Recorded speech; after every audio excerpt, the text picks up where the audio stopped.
were the groundwork. They were the things that everything else was built on. It was like a river, constantly flowing. Talent, creations, people come in, who's available? Who's on the list? We'll call them in. Where are they? Are they out of town? This one's out of town. We'll call the other one. But it was always the Funk Brothers. Always the Funk Brothers, first. Without them, there really wouldn't be a Motown. That was the sound, that was the foundation. That was it. That was the essence of Motown. That essence was an overpowering lineup of veteran groove masters and trailblazing virtuosos, guitarists Eddie Willis, Joe Messina, and Robert White, and keyboardist Johnny Griffith, Joe Hunter, and Earl Van Dyke wove an irresistible tapestry of instrumental hooks and counter-rhythms over the electrifying core of the Motown groove. A core comprised of James Jamerson, the tormented genius of the Motown bass, and late-era bassist Bob Babbitt, percussionist Jack Ashford and Eddie Bongo Brown, drummers Uriel Jones, Pistol Allen, and the explosive Benny Papazita Benjamin, the creator of the Motown drum beat. Barry showed up down to Little Sam's one time, and he walked over by the bandstand while we were playing, and he said to me, he says, would you have time to talk to me? I says, I got more time than money. And he explained to me what he was about. He wanted to set up a record company, and he needed good musicians. I thought it was a wonderful idea, and I wanted to know that I know anybody that could feel the thing. He already knew Mr. Benjamin, Benny Benjamin, Papacita. So actually, he called the first rehearsal over to Claudette's house, Smokey Robinson's wife at that time. That was late '58, and then Papacita was already there, and I was there. We eventually found the great James Jamerson on bass. I remember my dad saying as a child growing up that he would take a stick and take a rubber band and put one part of the rubber band at one end, the other part at the other, and stick it in an ant hole and make the ants dance.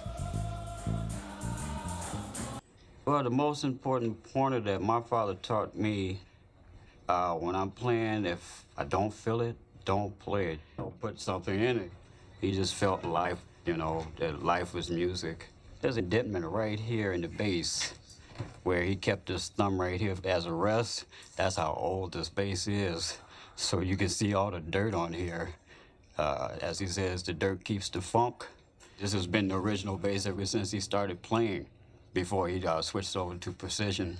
He used this on Heatwave, My Guys, Shop Around, most of the Mary Wells stuff. You Beat Me to the Punch, some other earlier stuff with Stevie. Yeah, he played with one finger on all those hits, just like this finger was called the hook. And it would hook like this. All the songs that you heard basically was done with one finger. I have trouble playing with two fingers the line that he played, so. So one day,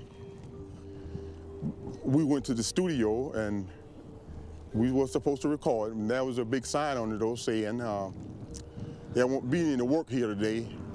Motown are moving to Los Angeles. Wow, what a break. I suppose they were just looking for a new sound, I suppose, So we just kept doing what we usually do, what we were doing before Motown, and that was playing in the clubs around the city, playing our blues, playing our jazz. That's just about the way it ended. When Motown left Detroit, there was no warning, no announcement, and no way of preparing for it. And that's the move that they had to make. A major company doesn't have to explain to every individual that they're moving. But it kind of left all of us kind of like, what are we going to do? Funny thing was, we always had that idea about it would never end. We felt like it would go on and on and on. But as you can see, it ended. Hoping to hold on to their dreams, some of the Funk Brothers followed Motown out to Los Angeles, but the West Coast music scene was too foreign to them, and without the emotional support the Funk Brothers family had always provided for each other, they were lost. He misses his friends, the Funk Brothers, just the atmosphere. It's totally different in California than in Detroit. He wasn't receiving the phone calls like before. Working in the studio, to work in the studio. And there was a battle there, of emotions. And probably feeling less than a man but less than a dad to provide for us from what he used to do before. So I've seen a lot of hurt and pain and the illness and the struggles with the alcohol. Wasn't going right for him. He wanted to do everything. He's used to doing everything for everyone. And then it was his time where he needed help. And a lot of times, no one was there. Or he didn't want to listen because he can be hard-headed too. So. In 1983, James Jamerson scalped a ticket for the nationally televised show Motown 25 and slipped into a balcony seat.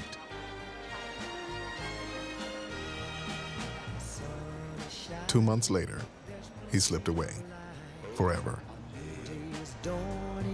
Sunny and bright, but after I've been crying all night, the sun is cold and the new day seems old. This is a story. This is hard to believe. Oh, man. But it's really true. You gotta tell me this one. Let me tell you what happened. Marvin was working on putting all this together with the What's Going On thing. And he was experimenting with a lot of things. But what happened, he decided to need Jamerson.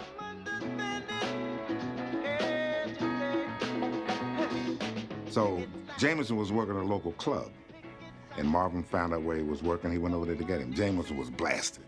So he says, well, I got to get him back because I got this, I got to get it off. Brought him back over here to the studio. Jamerson really didn't want to do this, but because being Marvin, he said, okay, I'll try it. So Jamerson couldn't sit up on he had a high stool he used to sit on. He was afraid he was going to fall. Right, like a string bass player. He lay right out where you were laying and started playing this. No one believed it.